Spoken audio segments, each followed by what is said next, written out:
Hey YouTube, this is WrestleMusicParkFan62. It is Tuesday, September the 9th at about 6 o'clock. Here is a preview for WWE WrestlePalooza.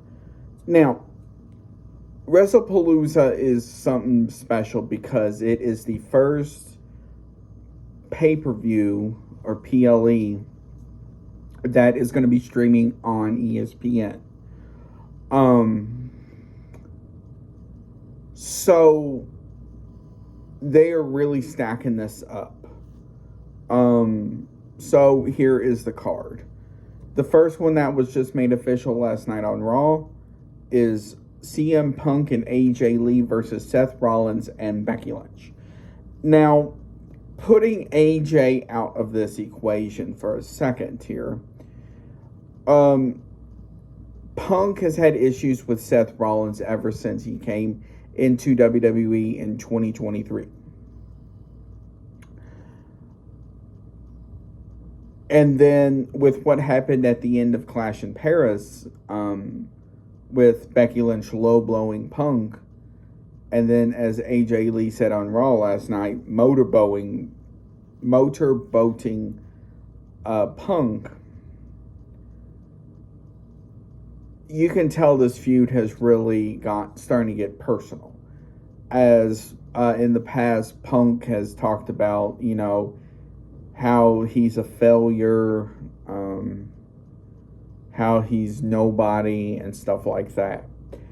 And then AJ Lee came into WWE on SmackDown last Friday. Which is the first time she has been in WWE in over a decade.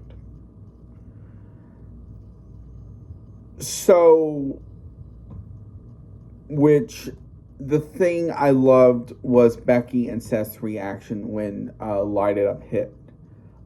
First of all, I will say this. I am glad they did not touch that theme.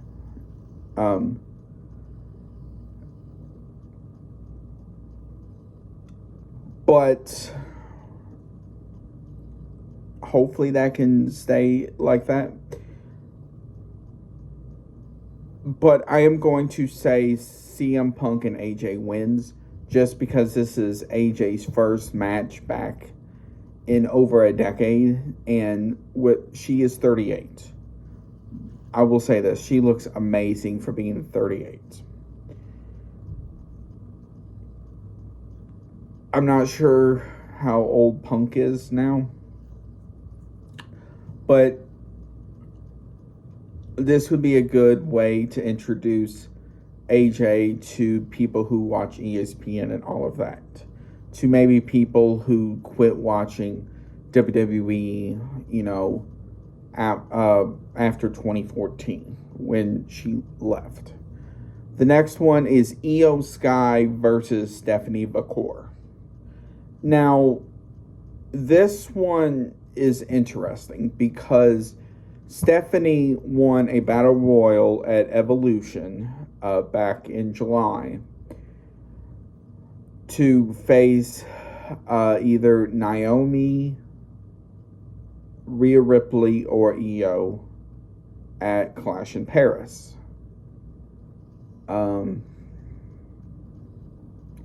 Naomi won that match at SummerSlam, which was going to go over to Clash in Paris where she would face Stephanie McMahon. Well, on that following Raw, I believe it was, Naomi announced she was pregnant. So she had to relinquish that title. So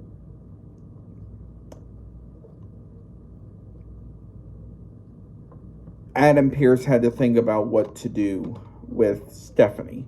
So he said give him a week and he would announce who Stephanie is going to face. So a week later on Raw, he announced it was going to be Io Sky versus Stephanie.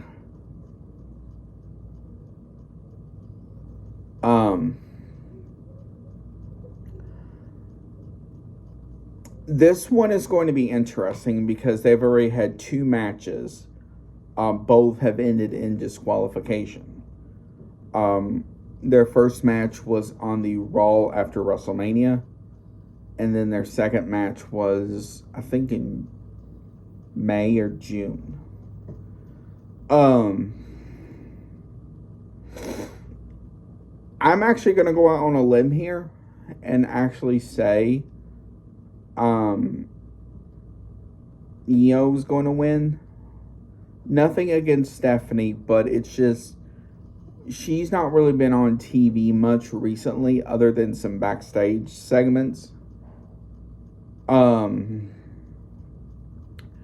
such.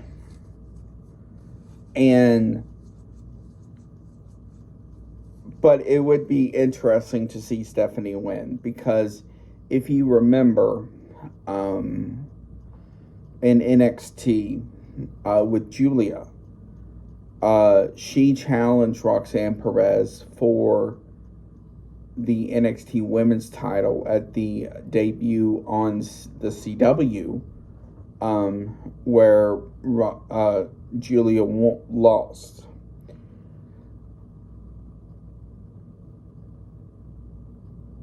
So,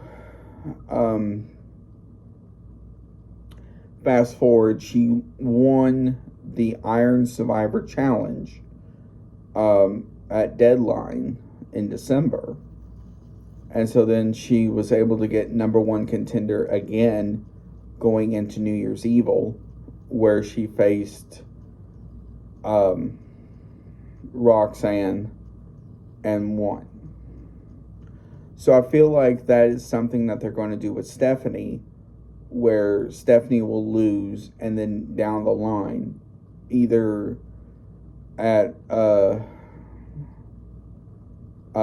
Jewel in October, or maybe even Saturday Night's Main Event, November 1st. They could do Stephanie versus whoever the champ is at the time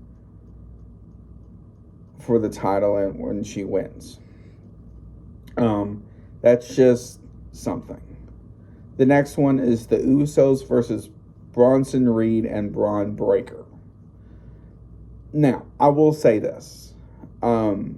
Since Braun and Bronson have joined Seth's group, they have become essentially like an unstoppable force. And it shows even if they don't lose.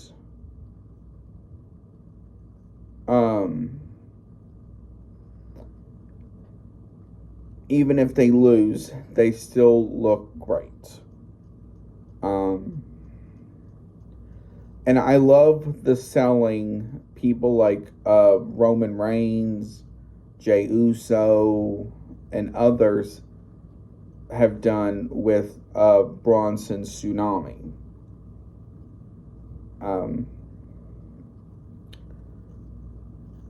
But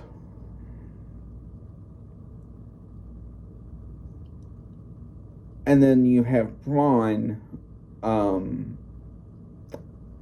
who has,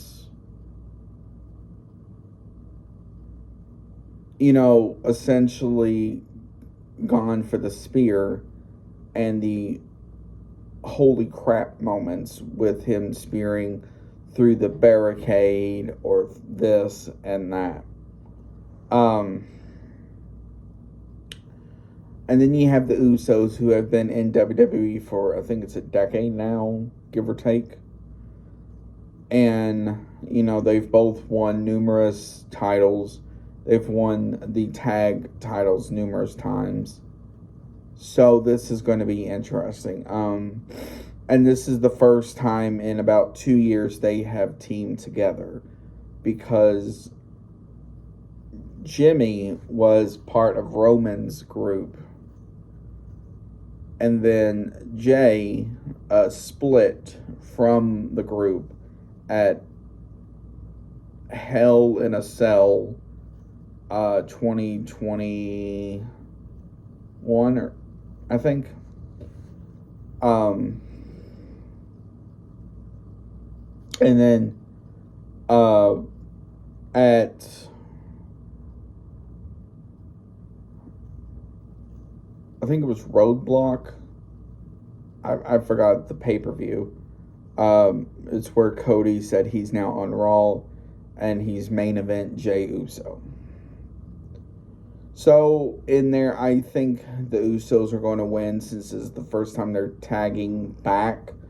But if you watched Raw yet last night, the twist to it is Jey Uso speared LA Knight at the end. What does that mean? I don't know. And the last one is John Cena versus Brock Lesnar. Now, Brock Lesnar came back at the end of SummerSlam. And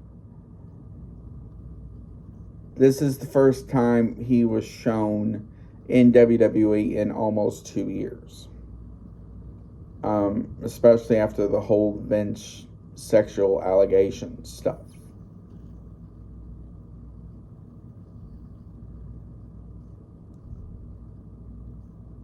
But I don't know if putting Brock on the season premiere, or not season premiere, when you debut in ESPN is a good idea. Maybe they asked for it. I don't know. And then this is John's. We're now down to, I believe it's 8 appearances left for John Cena. 8 or 9. And I don't know if this is a good idea considering they have feuded in the past. But I'm going to actually give it to John Cena for this one.